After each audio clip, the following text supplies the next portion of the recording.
இன்னைக்கு எப்படியாவது இந்த நேமை கண்டுபிடிச்சா அவன்டா எழுதுறதுனே சொன்னாலும் முடியும்டா.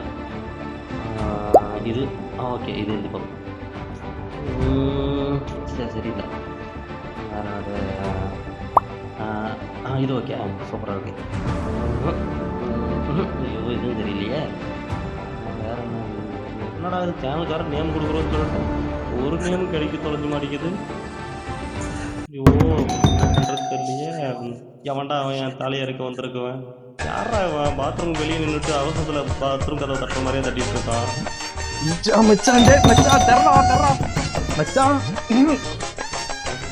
வரேன், ஏதாவது பண்ணி முன்னேறலாம் பார்த்தா விட மாட்டானுங்க போலயே.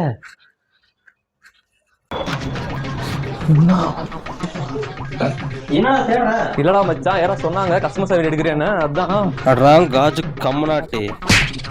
எதுக்குடா அடிச்ச? டேய் அது கசமுசா வீடுடா, காஜு டேய் டேய் உன் கூட சேர்ந்து எனக்கு அதே மாதிரி வருதுடா. அது கசமுசா வீடியோடா, கண்டென்ட் வீடியோடா, கண்டென்ட் வீடியோ. சரிடா விடுறா. A few moments later. என்ன மச்சான், வீடியோ எடிட்லாம் பண்ண தெரியுமா? நான் யாருக்குடா தெரியும்? என்னது யாருக்கு தெரியுமா?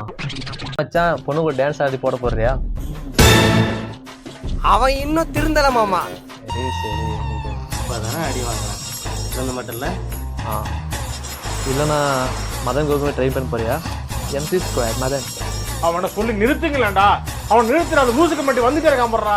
ஏன்டா நம்மளுக்கு காலேஜில் ஒரு பேப்பர் எக்ஸாம் எழுதுறதுக்கே படிக்க மாட்டோம், இதில் அவர் மாதிரி. 1 hour later. டேய் உன்னை ஒழுங்கா சேனல் நேம் சொல்கிறேன், நானே பார்த்துக்கிறேன். எல்லாரும் மறக்காம சப்ஸ்கிரைப் பண்ணிட்டு அப்படியே அந்த ஃபாலோ பட்டன் தட்டிட்டு முடிஞ்சா லைக்கை போட்டு, இல்லை முடிஞ்சால கன்ஃபார்ம் போட்டே ஆகணும். நான் இவன் கொலை பண்ணுற மாதிரி இருக்கு. நான் சேனல் நேம் சொல்லிட்டு வந்துடுறேன், உங்களுக்கும் சொல்கிறேன். சொல்றா. சத்தியமா தெரியாது மச்சான். அப்படி கேளு. சொல்லு, கருப்புட்டி தெரியாது.